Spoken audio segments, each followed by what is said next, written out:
but it was a different time. I didn't see it.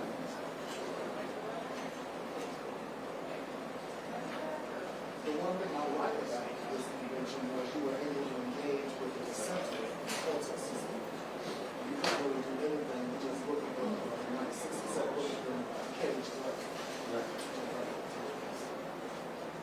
And then they didn't use all the space they had available at the United States. Because United States, I was up in the rafters, which at first I was pissed off. Because there were other people that were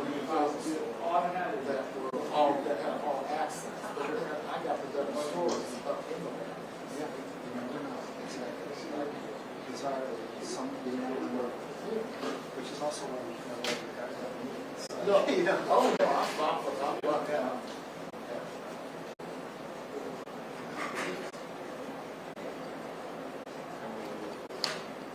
I got tons of stuff.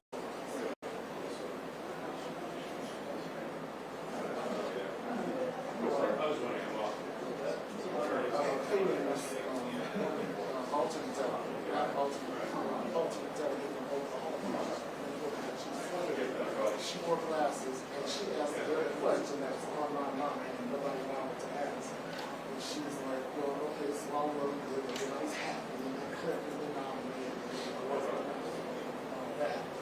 Is this really going to make a difference? This is something I told everybody. Look out, they're about to spend $9 million.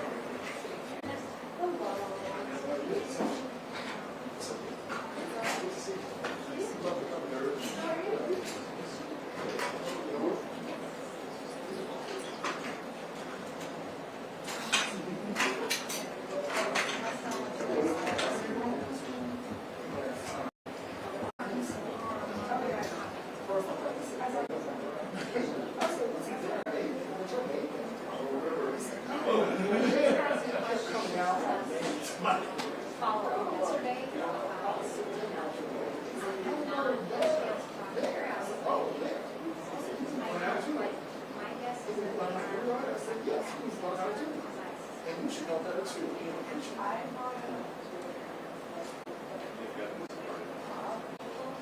So when I last talked to you at the convention, when Carol was winding down with the speech, you said first year. So our people went to more than that thing. What the hell was it?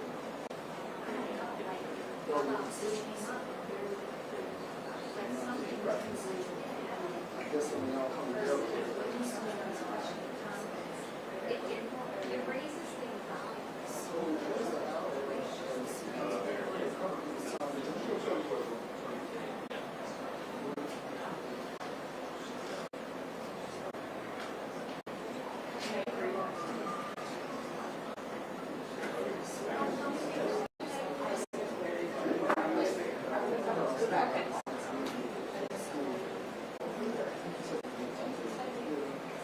That's the actual city. Right, this is special mission.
So both representatives.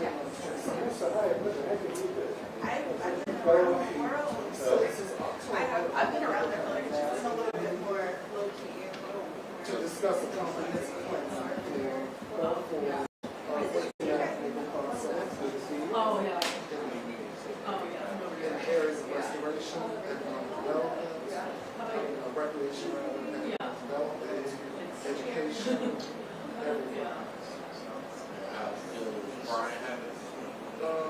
Yeah, I sent it to Brian Murray. Yeah, I haven't heard that one.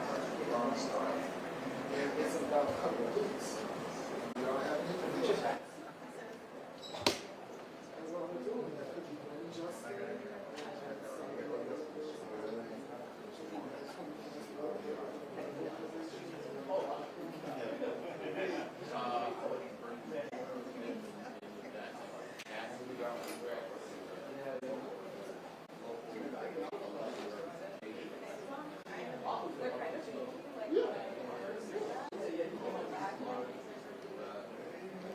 Hey, stranger.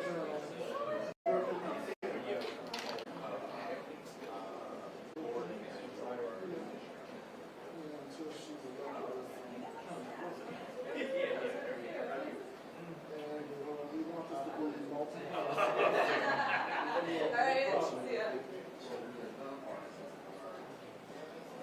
Yeah, so I'm not saying that you would, but I'm just saying that. yeah, I would like to But I want to check with the company. but this is very like I said, you're not going to go. well, if I was here because I was this way, so what is your options? That's it. I mean, I would expect you to other people. I'm just saying. You know, we got to go teach it over to other people if they want to go in.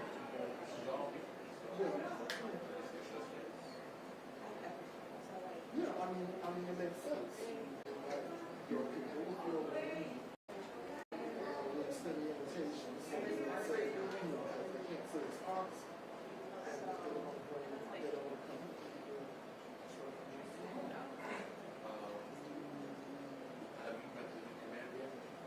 No, but I want to.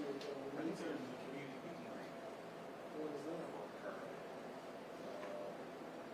That reminds me, we call to a vacation. He needs to bring his behind too. Because he's always hollering about he doesn't have enough people at those council meetings. But then they don't get that to me. That's just us. They have How are you?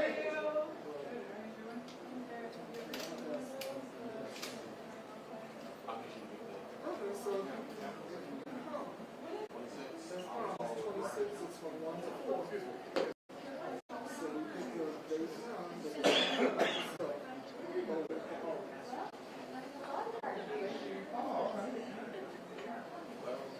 Nice to see you, Ray.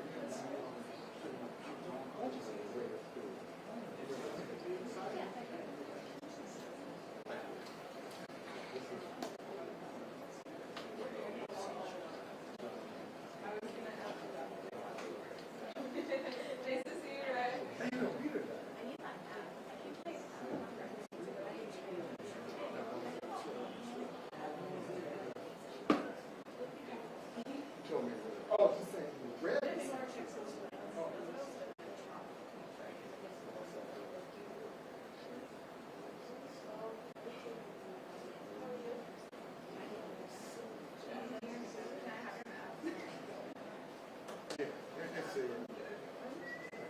Yes. I don't know.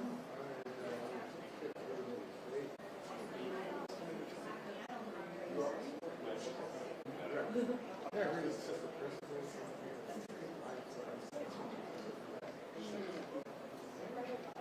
Yeah.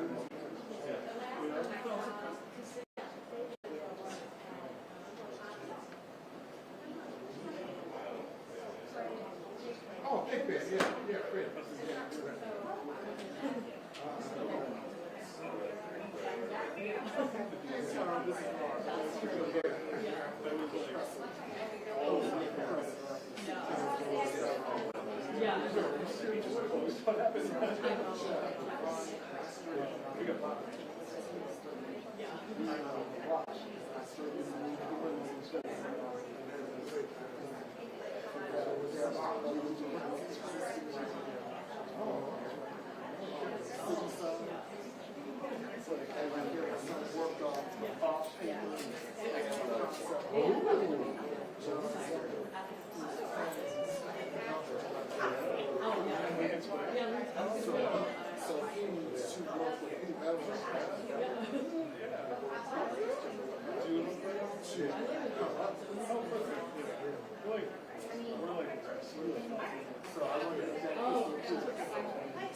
Oh, I'm sorry.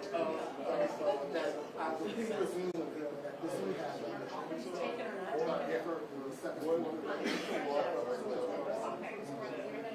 Right. Wherever you are.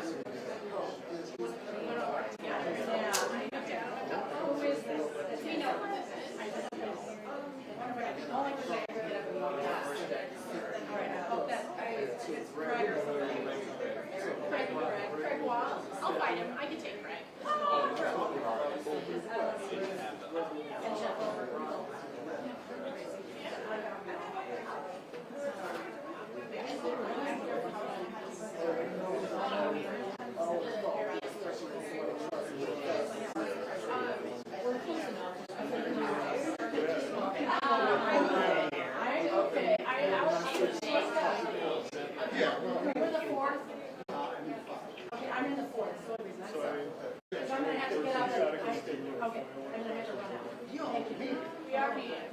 The other said she'd take you on.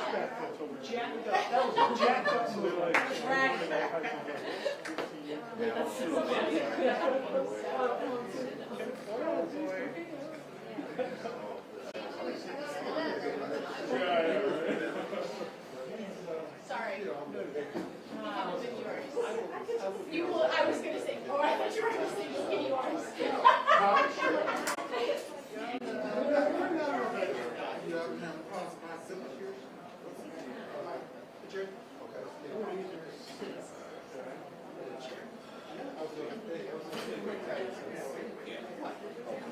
I'm not taking that one.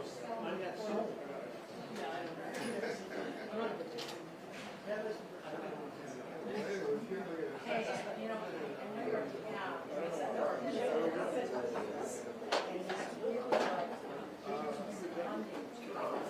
so either you do that for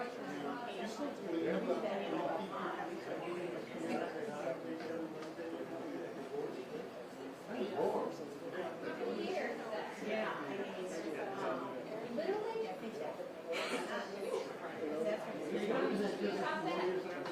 yeah. And I thought I saw, see, can you email it to me again, just so I see it.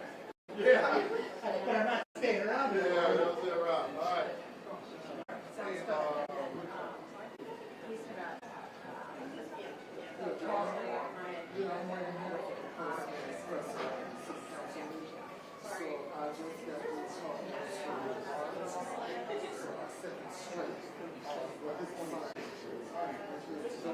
good.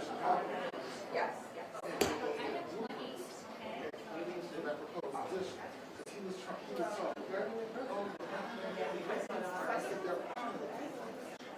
Your side is going crazy stuff.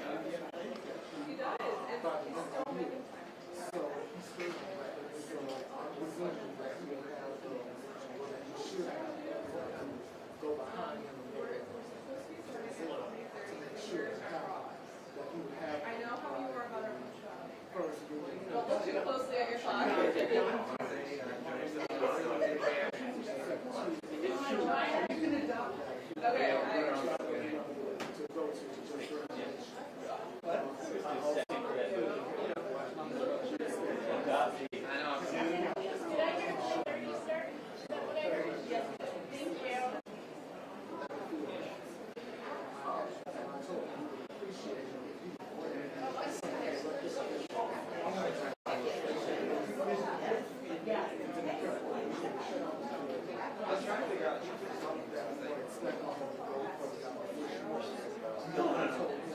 How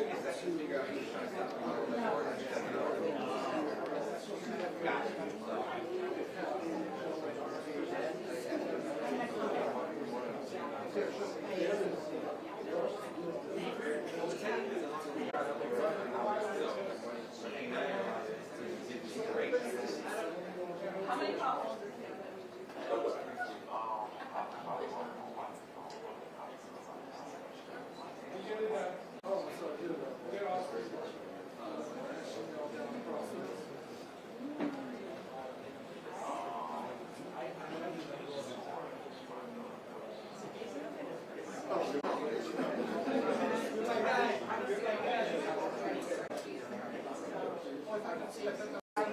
There is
One, two, 1, 2.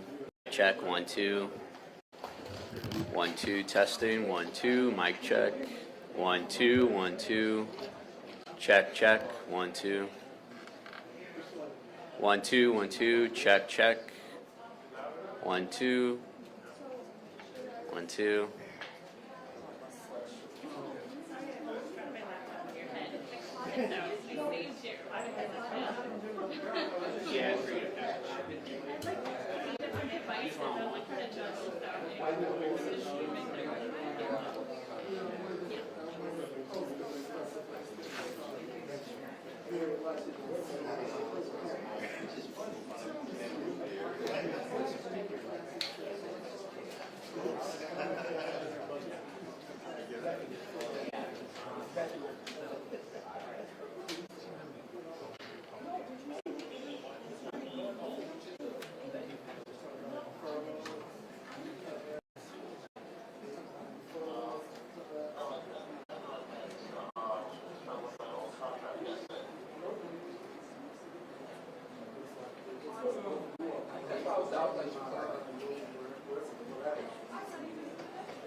fine.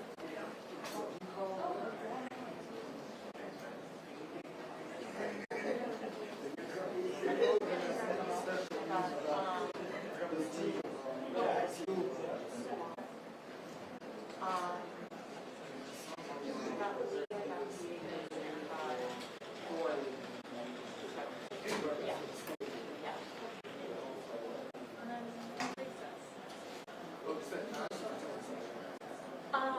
How are you?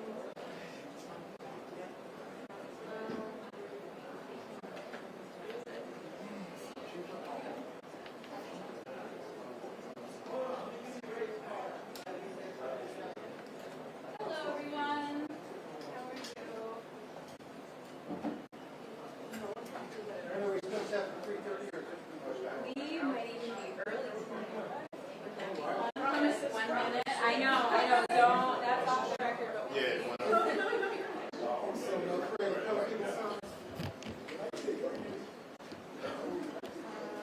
I want that with the blood.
Use my hotspot and let's see how it works.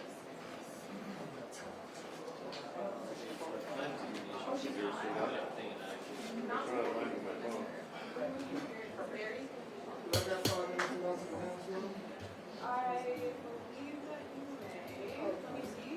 Yeah. You've got 4 minutes. Okay. Okay, I'll put that right there.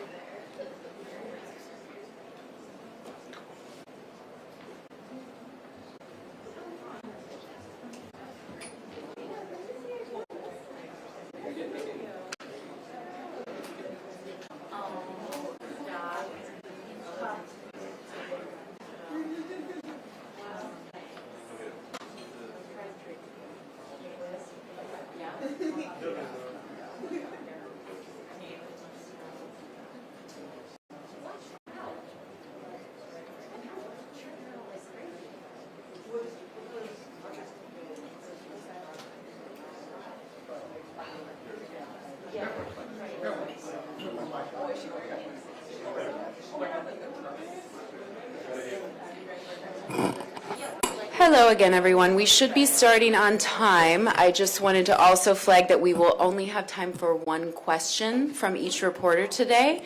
If time permits, we may be able to stretch it a little bit, but just wanted to give that information to all of you. Thank you for your patience.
You're up, Sam. I'm not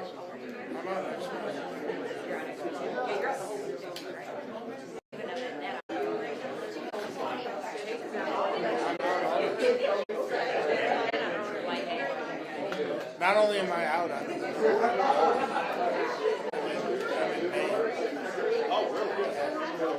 some family stuff. I wish it was going to be more relaxing. It's not going to be.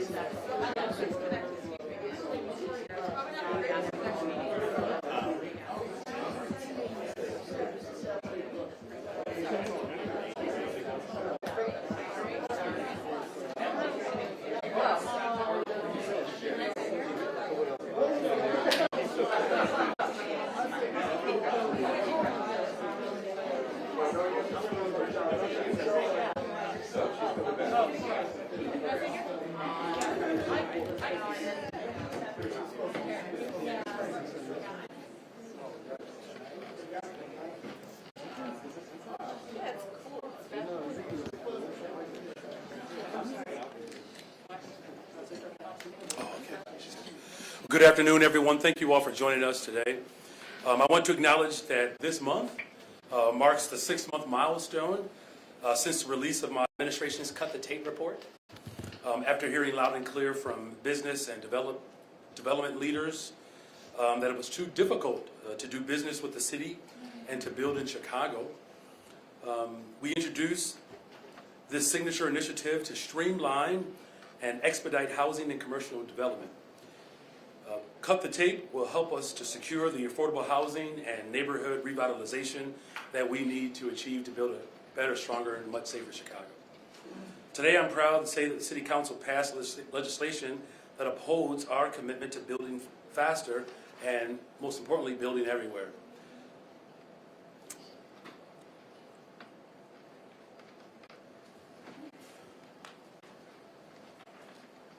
I also want to acknowledge the resolutions that we passed today in City Council, honoring the Latinx Heritage Month, Domestic Violence Awareness Prevention Month, and of course, the former Alderwoman Mary Ann Smith. I'm proud that we can honor our residents and the diverse communities that make up the city of Chicago. It reaffirms our commitment to, again, a better, stronger, and a much safer city. So thank you all. Before I take questions, I would like to bring my corporate counsel, Mary Richardson-Laurie, to offer up explanation around the subpoena powers. Good afternoon or evening. Mary Richardson-Laurie, Corporation Counsel for the City of Chicago. For those of you in attendance or listening, you may have heard that there was some discussion on the floor relative to subpoena rights for CPS. Unfortunately, there was some confusion. There are no subpoena rights by the legislative body of this institution for a different institution, CPS being a different institution. So I thought it would be helpful to clarify that as we begin to have your post-City Council discussion. Thank you very much. And with that, we'll start. Nesfa? Yeah. Okay. Mayor, I'm going to ask a question on behalf of my colleague Sarah Schulte, who could not be here, so if you'll indulge me that. Sure, of course. She spoke to Pedro Martinez today, who said back on April 30th, you had a meeting with them, and there was a plan at the time to cover the deficit with $430 million, may not have the number exact right, in TIF funds. That was agreed upon, and then all of a sudden, things changed, and now you want to take out $300 million in loans. Can you explain what happened and why the decision was changed to move forward in a different way? There was no agreement. Not on that. What was the agreement on at the time then? Because Pedro Martinez said there we was. had not made any agreements, not on April 30th. In fact, part of the entire process has always been dedicated to having full discussions on a variety of things, but there was no absolute agreement around how this contract, quite frankly, SEIU 73's contract would be paid for. On ShotSpotter, obviously you decided not to veto the legislation. Alders in support of it are claiming somewhat of a victory and saying they're trying to figure out some way to move forward. Are you open at all to any way, shape, or fashion of working with them as the collaborator you say you are to put ShotSpotter back in place until some other technology can be installed? So what I made a commitment to doing was to have other forms of technology to be in consideration, and that's exactly what we're doing. Here's what I've heard repeatedly is that it's not just the technology, it's the full force of government that, people are, very much committed to. Policing alone, technology alone is not going to build a better, stronger, safer Chicago. Everyone agrees on that. Again, on the specific item on ShotSpotter, look, the state's attorney said that it was ineffective.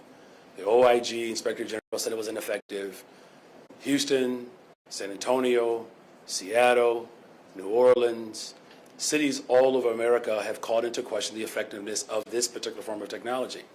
What I've said is that we have to have technology that works and that we have opened up a process to give people an opportunity to weigh in on that. That did not happen in 2016, 2017. In fact, had it happened, I probably would be in a much better position right now. 3 helicopters that we're going to have by the end of the year. We're going to hit our mark. You all know that I promised to hire 200 more detectives by the end of my first term. We're going to get that. We're going to hit that mark by the end of this year. But we're also making sure that we're investing in mental health. We have removed this pilot operation of CIT officers, which we appreciate, and CFD paramedics showing up to what essentially are 40% of the 911 calls, which are mental health crises. Now we have an entire team dedicated to responding to those crises, which actually frees up law enforcement to respond to the other pertinent, dangerous elements that do exist in our city. Monica Ng with Access Chicago. Good afternoon. Good afternoon. You just said that the city believes that the city council does not have subpoena power. So will you urge members of the board to attend? And do you believe that the city council should be able to ask these board members questions, both present and past, as representatives of their wards? Yeah, they should be able to ask them questions. You know where they should do it? They should do it at CPS board meetings. They're actually a body of government. City council members could actually show up to the democratic space of our public school system and ask them questions. They should do that. Respect this particular board or future boards to be able to do that. And will you urge them to attend? Look, as I said, if alders, state reps, state senators, if they have specific questions around the function of a board member, they can actually show up at the Board of Education to ask those questions. And here's the thing, they do it already. Can I take that as a no, you will not urge them to What attend? I'm urging people to do is respond to the democratic structures and systems that we have in place. So no. Hi, Mayor. Can we talk about the meeting for a second? Raymond Lopez, Anthony Bill, Savannah Tabarez, certainly their concerns were over ShotSpotter and you replacing the board, but it also seemed personal.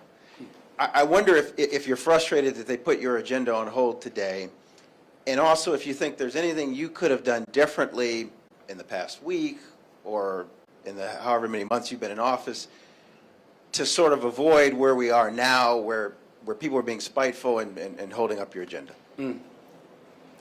Look, I've made a commitment to the people of Chicago that we're going to invest in them.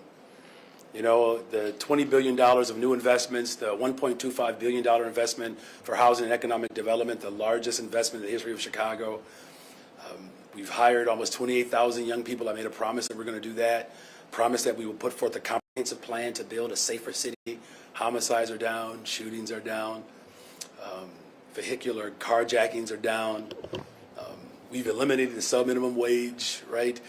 That open up opportunities for brown and black women. We have the most substantial paid time off ordinance in the country, where Vice President Kamala Harris has taken some of these initiatives and moving them around the nation, particularly around the sub-minimum wage elimination. You know, if I were to do anything differently, I would not be a man of my word. I made a commitment to the people of Chicago that we're going to invest in them, our young people, workforce development. You all look, community colleges, for instance, I do run those as well, and enrollment is up, particularly at Malcolm X, significantly. The subgroup of black young men are enrolling into our city colleges. You know, 11 people who are chairs of my committees did not support me for office. I have worked tirelessly to collaborate with people. I'm going to continue to do that. You know, as far as frustration or holding up the agenda of the people of Chicago, I'm going to continue to fight for working people in this city. Black, brown, white, Asian, young, old, the intergenerational movement, the multicultural movement that put someone with no political ties to machine in office. This is the moment where the people of Chicago finally have one of their own on the 5th floor.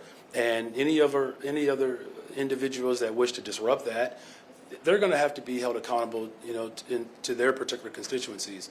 I'm going to continue to move my agenda to build a better, stronger, safer Chicago, and we're going to do that collaboratively with individuals who understand the importance of doing that.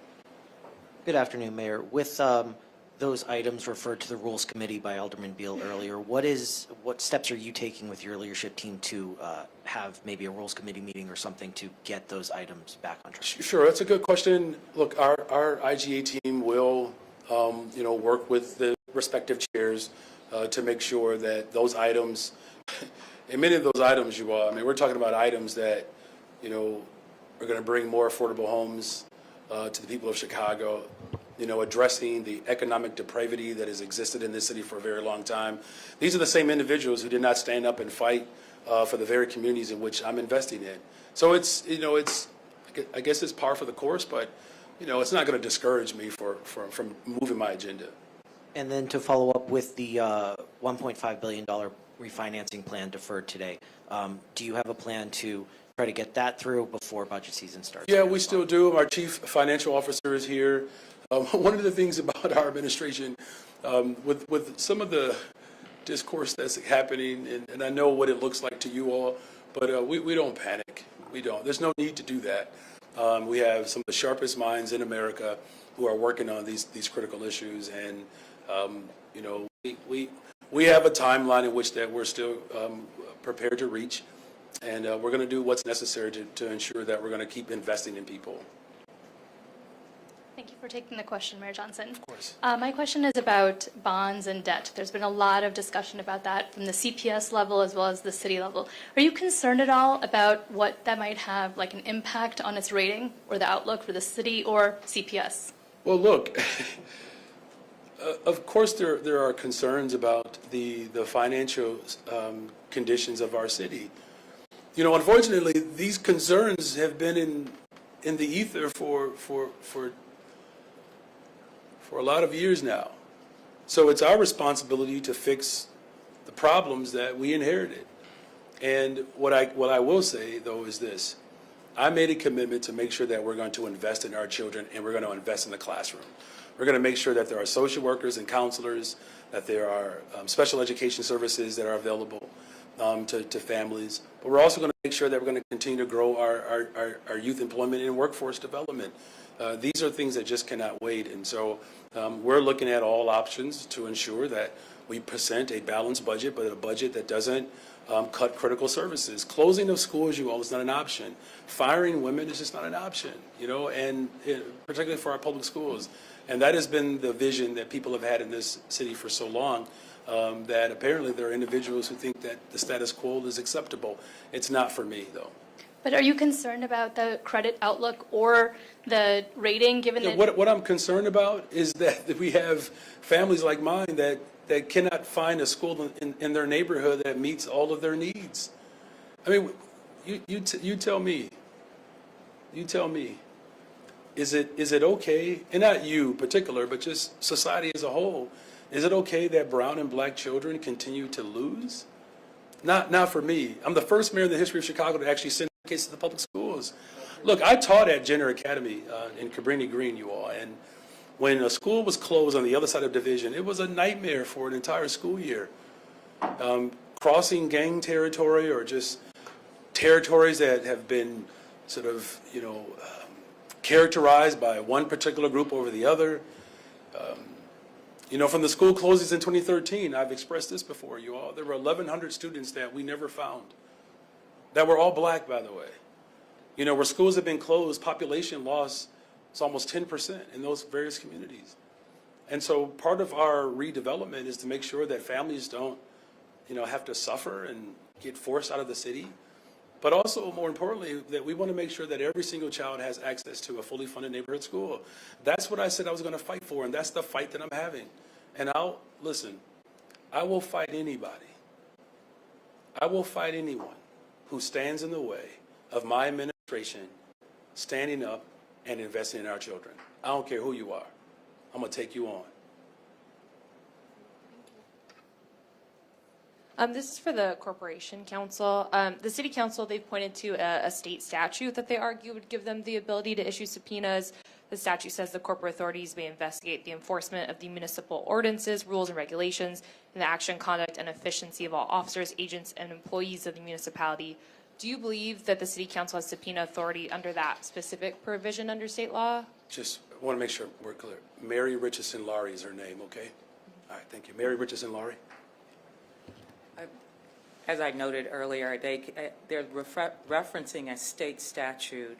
That state statute, to the extent it has application, is within the confines of this governing body, the city government.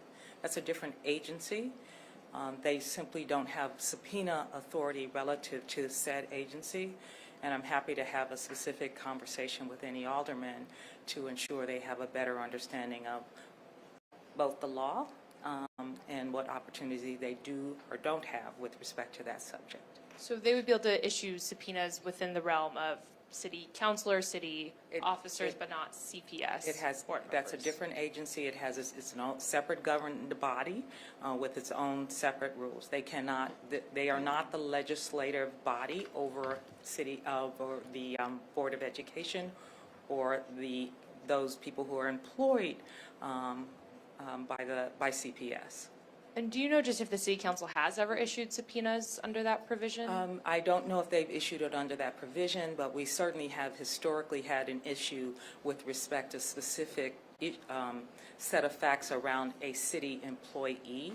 It was a very limited set of facts, but again, it wouldn't have applied in an instance of a separate agency. Thank you. Thank you, Mary. Hi, Mayor. Thanks for taking questions. You're welcome, of course. Wanted to ask about your trip to London this week. Is there an itinerary set? Can you tell us who you'll be talking to, what you'll be doing, and who's paying for that trip? Yeah, so World Business Chicago, and we'll get the itinerary to you. Look, the goal is, we are an international city. So mayors have all taken international trips around the globe. I'm not the first mayor to do that, okay? And so the goal is to continue to do the work that I've been doing for the last 15, 16, almost 17 months now, is to continue to attract businesses to Chicago. There's a strong relationship between Chicago and London, as there is a strong relationship internationally between, America and England, Great Britain, the United States of America. This relationship is fortified through strong relationships with cities. Look, the NFL obviously is growing its brand internationally as well. During the DNC, we spoke to 3 Chinese companies that we're trying to attract here, 2,500 jobs. So But we're happy to get you the specific itinerary of the individuals that we'll be speaking with. But it's all centered around economic development and my vision to invest in our young people, workforce development, housing, transportation, the whole giddy up. And who's paying for that trip? World Business Chicago. And just as a follow-up to that, wanted to ask, you talk about international business, but you'll be missing the marathon here, which arguably brings, more world tourists to Chicago than anything else. Thoughts on that? Yeah, look, first of all, runners are awesome. I mean, I'm more of a bike rider, so I'm grateful to all the runners who will attend from all over the globe. And I really wish I could attend every single event. I wish I could. I've been invited to scores of events that unfortunately I'm not able to attend all of them. In fact, we have a full force of government that represents me at a variety of events. In many cases too, though, and not that I'm complaining, I'm not always able to attend all of my children's events either.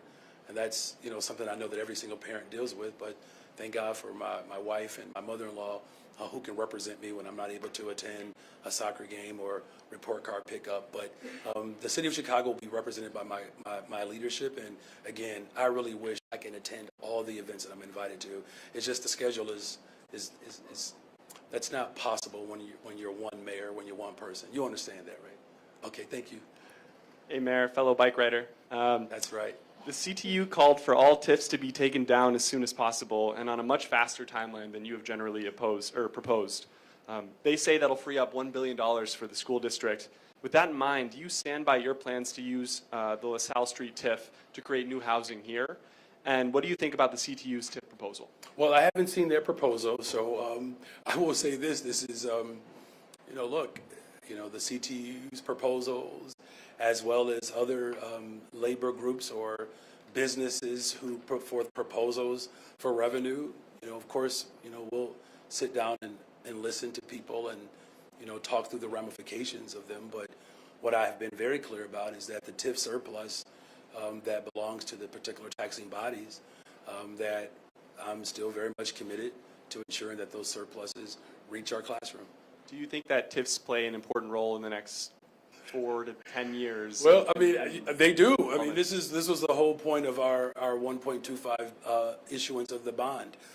There's expiration in spaces that will allow us to pay the bond back, but there are also places where TIFs do exist that still meet the original purpose that Mayor Harold Washington in particular had designed.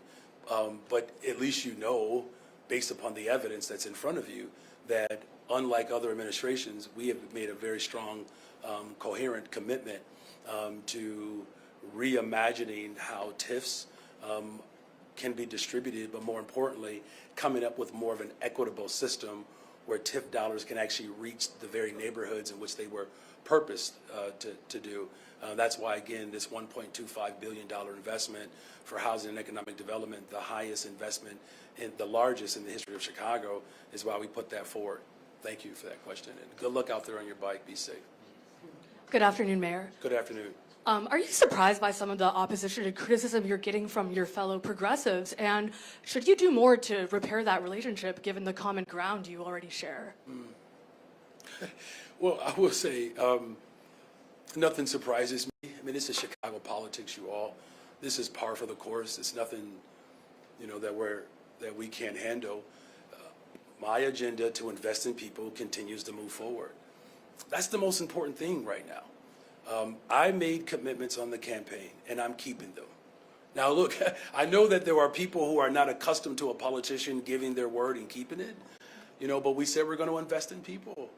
And that's the important element here. Look, if there was, a perfect way to solve all of our problems, perhaps, life would be crystal stairs for many people, but that's not reality. So I'm going to continue to engage and talk to people to ensure that the agenda that we've put forward to invest in people across the city, that continues to manifest. But did you imagine that more of the Progressive Caucus at the grassroots coalition that got you here would be standing with you with your agenda the whole time? Our entire agenda has moved. Paid time off, the abolishing of subminimum wage, passing, the ballot referendum to get the question on the ballot around bringing Chicago home. But I really wish, we were able to have that revenue right now. because there's a real housing crisis in Chicago. That's what we told people. Corporate interest and greed, got in the way of that, but our fight isn't over. I wish we would have passed the progressive income tax that we tried to do statewide. But what I can say is that our full agenda to transform this city has not been interrupted. But I will say this last part, though, is that if I were behaving in status quo, things would seemingly feel steady, but it would be a steady path down destruction. We're turning this ship around, you all. I promised I was going to do that. And so as we turn this ship around, it's going to make people a little bit uncomfortable. Being a bold, progressive leader in this moment is something that this city has been waiting on for 40 years. I'm here now. Hi, Mayor. I have a question as it relates to spending. I'm wondering if you could help define what is the role of the First Lady in your administration, and how do we justify spending upwards of $80,000 to redecorate an office for her and staff in our current financial situation? So the Cultural Center has always been a location for dignitaries. Every First Lady has had office space, there. Renovations for my office or any other office is standard procedure. Our commitment to invest in people is still our commitment. Is there any concern about optics of spending $4,000 on a desk or $4,000 in club chairs at a time when the city is in this sort of budget hole? Yeah, a desk is not going to, the purchase of a desk is not going to change the financial structural damage that has been in place for a very long time. So this is why we ask, and I mean this respectfully, we ask far more profound questions than that. We ask, how do we make sure that the structural damage that's been created over the course of decades, that we reroute the rivers, if you will, to make sure that it gets to the places where there's dry land. And that's what we're doing. Respectfully, sir, the question wasn't necessarily about just the dollar amount, but about the optics of that. We just had a very contentious council meeting, so I'm just wondering if you're concerned about that optics. So I've been mayor for 17 months, and you have a question about how I feel about optics? Just go back and review the tape. If I were to allow my leadership to be based on someone's opinion of me, it would be a derelict of duty. I never question my position to invest in people. I don't do this for optics. I do this to transform lives. The 30,000 young people that we're going to work to hire next summer, the optics of those are that 30,000 children actually have jobs. For the people that we are building affordable homes for, the optics of that, they actually have somewhere to lay their head. The optics of making sure that every single child has a social worker and a counselor in their school, and a librarian and a librarian, the optics of those is that children actually get what they deserve. And so if there's anything to optically pay attention to the investments on the west and south sides of Chicago. I'd like to remind everyone that we are tight on time, and if we can keep it to one question, thank you.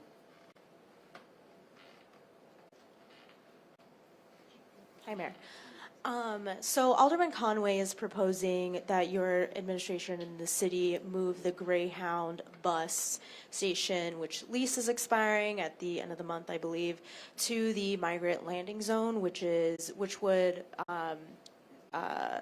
move the station from his ward to Alderman Urban's ward. Wondering, what do you think of that proposal? Is that something that you and your administration is considering seriously? I'm going to allow my Chief Operations Officer, John Robertson, who's been working on this from the very beginning, to respond to that question. Thank you, Mayor. John Robertson, Chief Operating Officer for the City of Chicago. We have been in conversations over many weeks and many months, doing our due diligence around a number of different options.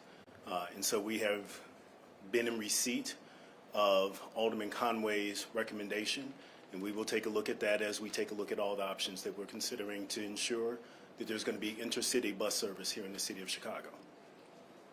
So is it being seriously considered as an option? We're looking at all the options as he just expressed. Thank you. Hi, Mayor. Hey, how you doing? So you and Alderman Villegas got in a little, looked like a heated discussion or just a long discussion. Later he told us he hopes that you turn to Alderman to help talk to Springfield and to help talk to Washington about getting funding. Is that something you're willing to do to work with? We've already done that. I'm asking Alders to follow my lead and ask Springfield to do its part. That's actually where their attention and energy should be. But Look, to work more closely with them because they feel like... we do work closely together. I mean, look, some of these individuals have been Alders longer than I've been a politician. You know, so if they're waiting for me to get in office to fight for their communities, you know, I don't want to sound judgmental. All I'm saying is that if there's any mayor that has credibility on fighting for funding for our schools in Springfield, it's this one.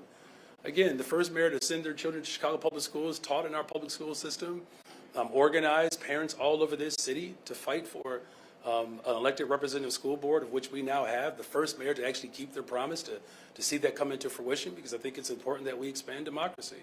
And so whether it's alders, state reps, state senators, all of us have to work together collectively to get our fair share from Washington, D.C. This election cycle is very critical to that. We've had great conversations with the state of Illinois around building this single shelter system. My chief of staff is here. The team has been working hard. There's some tentative, knock on plexiglass opportunities for us to build this single shelter system. So there's real collaboration that's happening, working with the county. I spoke with President Preckwinkle this morning. We're putting our heads together for the entire region, spoken to South suburban mayors, Western suburban mayors around how our region can benefit from more resources from Springfield. So this is not a new fight, right? There are some people who have been lagging along, and we just have to, help encourage them to utilize their voices to speak to their state reps, their state senators, because they do anyways, right? These alders speak to them about a number of things that they want to see in their respective wards. So it's not an unfamiliar relationship, and particularly, the alder that you just spoke of, he worked in Springfield. I mean, he knows that actually system quite well, and we rely on his institutional knowledge to think critically around how we can have strategic intervention to ensure that our city receives its just due. Hi, Mayor. Hey. After the last council meeting, you said you would veto the ShotSpotter ordinance, and I'd be interested to know why your approach changed and what your thought process was. Yeah, it's a good question, and thank you for that question, by the way. Look, I've said all along, and I think one of your colleagues mentioned this earlier, about, being collaborative. And that's actually not hard for me. Like, I want to work with people. I mean, I'm a middle child, so naturally my proclivity is to find consensus. But the reality of this is this particular resolution did not reinstate ShotSpotter. That's the misinformation that's out there. What it attempted to do is to give procurement authority to a separate body, which is illegal. So for us, in good faith, to continue to show that we're collaborative, we'll continue to do that with RFIs. And there's some great examples of technology that are coming through, even though that is not the ultimate goal in terms of our public safety plan, to just simply have the best technology. It's a full force of government approach. But again, the procurement rests within the executive branch. To take that outside the executive branch is a dangerous precedent, because could you imagine if each entity had the ability, regardless of the executive authority, to just go into procurement with any entity? I mean, you could have a second term with Donald Trump, and God knows we don't want that. And back to the budget, you've said you're not prepared to accept a CPS budget that lays off teachers. Yeah. Are you prepared to accept a city budget that lays off city workers? I don't want to do that either. And look, I don't. I know how city services are so critical to the people of Chicago. And so layoffs do affect city services, just like layoffs affect education. What's interesting, and thank you for that question, what's interesting about the way that question was framed is that when I talk about avoiding layoffs at CPS, the detractors of my administration, for whatever reason, cannot connect an adult in a building to the educational outcomes of a child. It's actually quite puerile, but disingenuous, because any cut to workers will affect services, right? And so, look, I know we have to put all options on the table, and I am not. Yeah, cuts would be quite dramatic and severe, and we're going to work to avoid that. Hi, Mayor.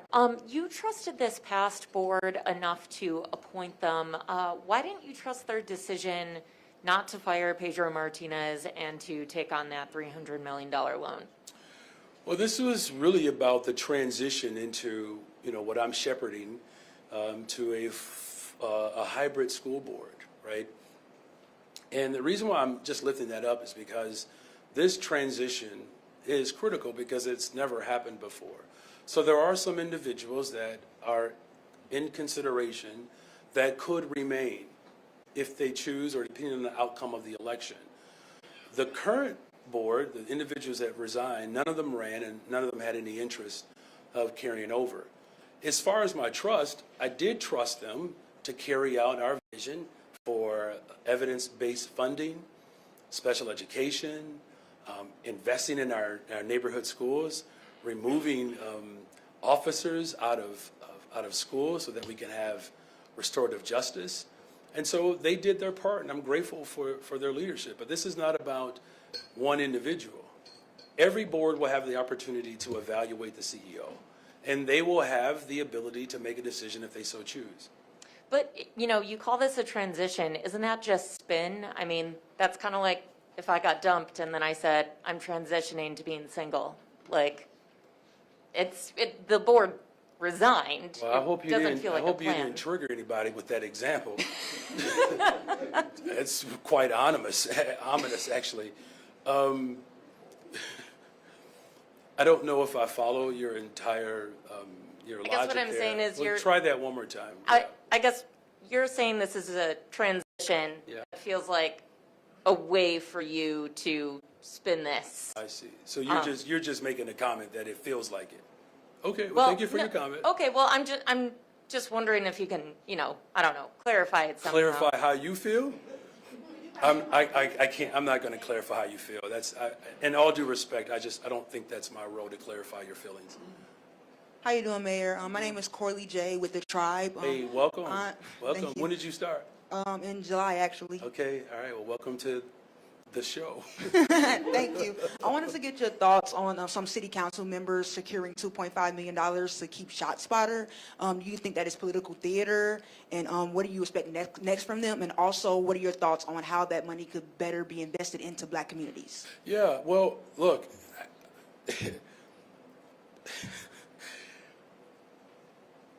Do we know what's so disappointing about, this effort to raise money for technology that has proven all over the country that it doesn't work? Is that these individuals are spending more time talking about technology in a particular neighborhood while not being able to admit why they believe that technology is needed in the first place. That's the part that's actually it's disappointing and it's just short-sighted. I mean, do I think that there could be better use for that type of corporate dollars? I wish they would have used that money to actually run commercials in favor of them paying their fair share of taxes.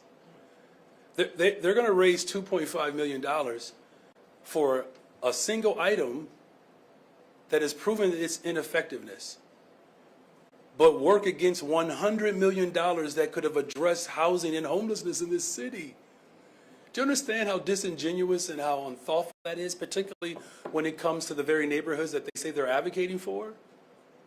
So yes, I believe there could be a better use of dollars in Black communities that have suffered disinvestment for ages. These are the same individuals that are blocking me from investing in their public schools. So I don't take these individuals seriously. I just don't. If I dare to be so vulnerable, I'll be very honest with you all. It actually hurts. It does. We've lost so much in this city. And there are people who are preying on the fears of families who've only asked for investment. My safety does not come down to a microphone on top of a pole. I gotta believe that these individuals believe that their lives are worth more than that. I think we should be having more substantive conversations around the peace book. Community violence intervention workers. Here's one for you. Jobs. There's a reason why black boys, black young men in particular, are the largest subgroup of those enrolling in our community colleges, because I've made that directive. $20 billion of new investments conservatively. I want those young brothers to have the training that they're going to need to build on the west side with the 1901 project, to build on the southeast side with quantum computing. So yes, I didn't mean to get long-winded and to get too off there. But yes, I believe that there are better ways in which we can calculate our investments. Good afternoon, Mr. Mayor. Good afternoon. In February, when my colleague asked you if you were considering any other gunshot detection vendors to replace ShotSpotter, you replied no. Now there's an RFI out for law enforcement response technology.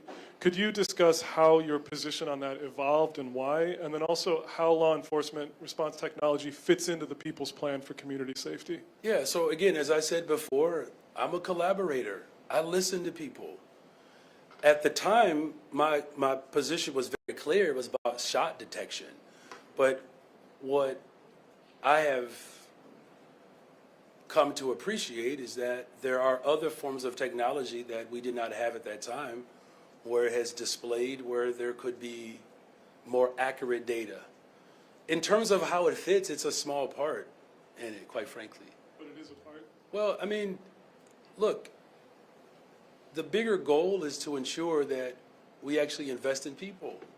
So here's one way to put it. There are sections of the city where ShotSpotter doesn't exist. What's the community safety plan for those communities? I can tell you, it's good jobs, it's good schools, it's housing. So all I'm saying is, look, there are some elements of technology that can be useful, but that is not the be-all, end-all, not for community safety, because if that was the case, then safe communities around America all will have them. Does that make sense? Okay, all right, thank you. Hi, Mayor. Hi. Just on the C2 TIF proposal again, would you consider using the upcoming expiring TIFs for CPS funding instead of what you have intended to use them for, which is for the $1.25 billion bond deal for housing and I have to look development? at I have to look at that proposal, you all. Just if you could just be patient with me, it just came out today. Y'all saw what I was doing for the last 6 hours. Give me a chance to read it, okay? And then as we approach budget season and thinking back to your budget By last the way, year, we are in budget season. So this Yeah, not approach. you're right, you're Because right. I'm sorry, every Okay. time y'all say that, I'm thinking to my budget director, and she's probably My like gritting her apologies. teeth. It's okay. She's still smiling though, but we are fully in budget season. when last year you reinstated the Department of Environment allocating the $1.8 million, but that department still appears to lack, regulatory teeth. Is there a plan to boost its investigatory arm this budget season or beef up that department this year at all, or is that on the back burner due to the, kind of dire? Well, it's still on the table. Look, I reinstated the Department of the Environment because it's an important, component of my administration, building green homes, but also making sure that we're putting in opportunities for green technology that will ultimately lead to sustainable communities and creating economic opportunities for families as well. Look, we knew that we would have these challenges around this budget. We projected that last year. I projected this year's budget when I ran for office. Look, we're going to steady this ship. One thing I can say for sure, that my administration is committed and dedicated to strengthening our city's finances and creating the structural repair to the damage that has been done, unfortunately, because of just malfeasance and, quite frankly, just irresponsibility. Hey, good afternoon, Mayor. Good afternoon. And following up on the city's finances and back to bonds, Alderman Scott Wagaspack during the meeting expressed concern that the kind of progress that has been made right up into, to this year in our credit ratings and such could be endangered by the additional borrowing and things like the refinancing. How do you ensure, and how does your team ensure that we might not be turning a corner and going back down the road that that brought us to the No, to that's this a great point? question.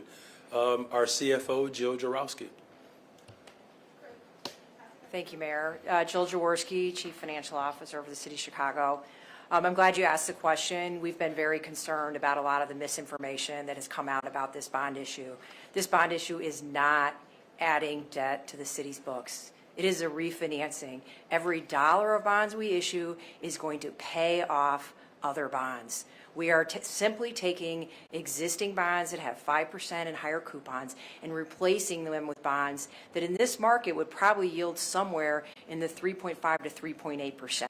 So no different than when you refinance your mortgage.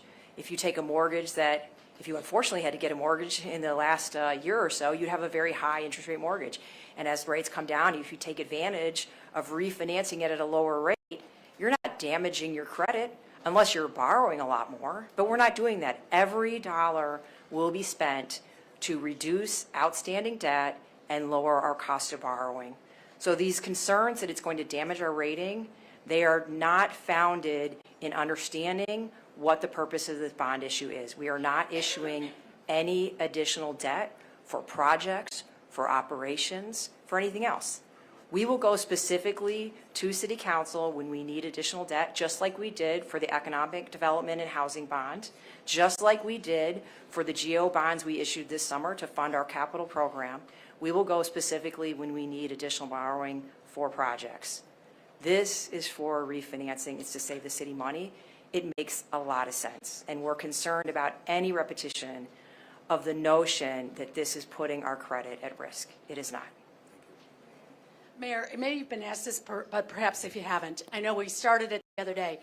As far as the CTU question of whether you're still a member or not a member, Right. one day when and if you might leave this office and you would return to CTU, might you then profit from a contract? So therefore, is it best to recuse yourself right now and not play any role in the negotiations? So the negotiations are happening with individuals who are tasked with that assignment. So I'm not engaged in the day-to-day operation, right? That is the role that the CEO plays in the CPS team. So I have not been involved in those negotiations. What I have said, and I will say this repeatedly, that I have a clear vision for our public education system. It is my responsibility and job to actually put forth that vision. And I put that vision forward in a very emphatic way. And the people of Chicago voted for a teacher and a parent who's going to invest in our children. And so that vision is still available. It's in my transition report. It's in our strategic plan that this current board member has passed. And so it's very clear and transparent and open what I believe our public schools should look like. And I believe that I have strong standing as a public school teacher and as a parent to do that. But do you understand where some are saying that it is a conflict of interest for you to play any role whatsoever? Look, I know that was debated during the time of the campaign, and it landed flat then. And so it still lands flat now. I mean, I get why people want to drum it up, but I have the responsibility by state statute to actually appoint board members. That's simply all I'm doing.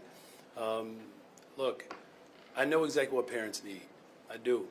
I really wish there was a school on the west side, a neighborhood school, that offered the full curriculum that my son experiences on the south side, or my two little ones experience outside the neighborhood. That's all parents want. They want someone who's going to fight for them to ensure that their child is seen and heard and loved.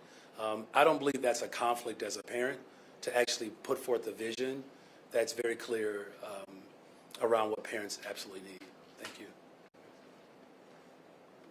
I know, got to go quick, you all, quickly, because I got to get on the plane there. Hey, Mayor. Okay, we got you. You're slowing us down. Go ahead. Thank you. Go ahead, Lawrence.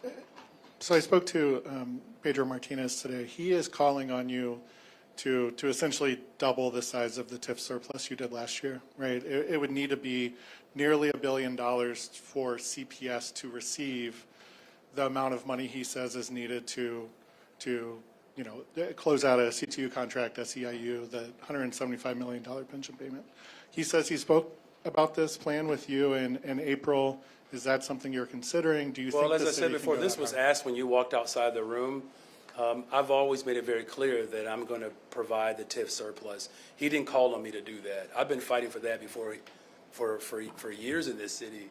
There's no one.